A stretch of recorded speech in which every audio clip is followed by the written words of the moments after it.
Hi everybody.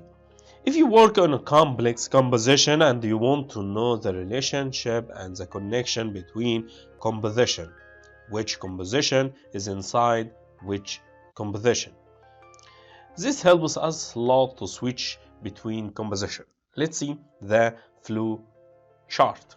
Flow chart is here. As you see, there is no nested composition in this main composition. But if we choose all these layers and you can right click pre-compose, nest them, for example nest pre1. Now when we go to the flowchart, we can see that we have here one child pre-composition. If we nest these layers, Control Shift C, pre2,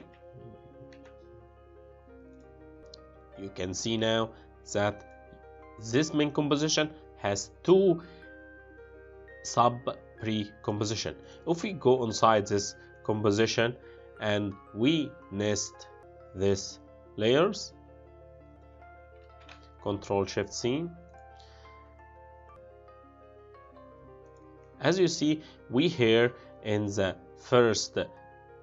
middle we have a parent composition and a child pre-composition. You can move easily between them.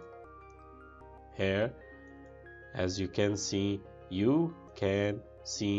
the connection between them very easily. If you work on a big project like this and you want to see, as you can see, there are many pre-composition and each one has a pre-composition. This helps us to move very quickly between compositions. As you can see, the main composition has a sub 1 and the sub composition has sub pre-composition. In fact, this helps us to quickly move between pre-composition and switch between them in a fast way. Thank you. See you next time.